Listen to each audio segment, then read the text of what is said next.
ദുഃഖത്തിൽ കഴിയുന്നു ശിവഭക്തരാം തമ്പ്രാനും തമ്പ്രാട്ടിയും. രാവിൻ ശയനത്തിൽ ശിവദർശനേ സ്വപ്നെ തമ്പ്രാട്ടി ഉണർന്നോ പുലരിയായി.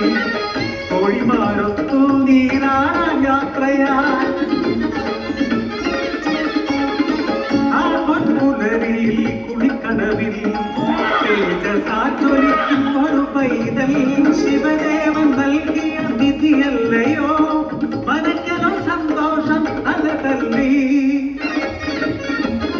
ഉണ്ണി വളർന്നു ബാലനായി.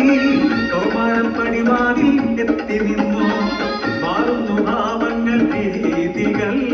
ഉണ്ണിക്കു കൂട്ടുകാരടിയാളന്മാർ കടവിനക്കരെ പറച്ചിയൂരിൽ അടിയാളത്തില്ലേ കൂട്ടുകൂടി. തോട്ടിൽ ചൂണ്ടയിട്ടു കാട്ടിൽ നായാടി കല്ലുപോന്തി മാംസം കഴിച്ചിടുന്നു.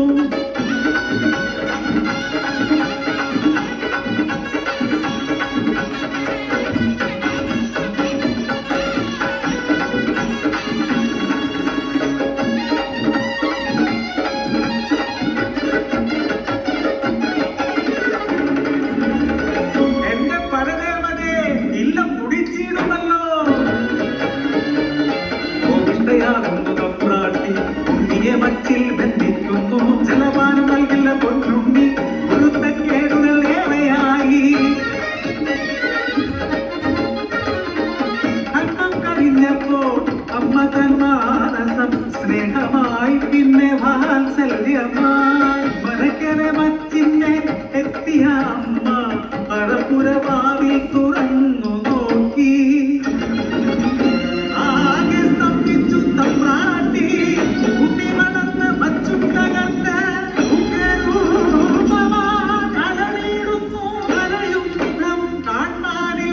പരിഭ്രമിച്ചോടി തമ്പ്രാട്ടി പടിപ്പുരവാതിൽക്കലെത്തി നിന്നു.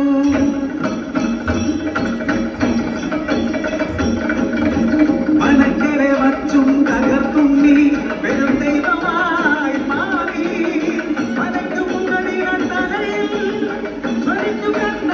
ോളം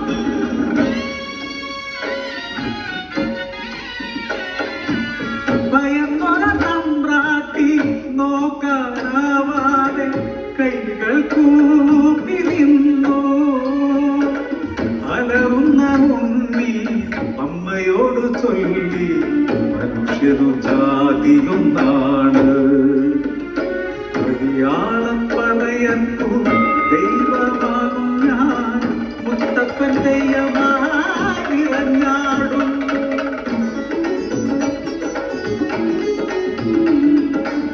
ദൈവമായാലും അമ്മയ്ക്കു നീ ഉണ്ണി ഈ അഗ്നികോളത്താൽ ഉണ്ണി നിൻ മുഖം ഒന്നു കാണാനില്ല. കണ്ണുകൾ മൂടി മുത്തപ്പനാ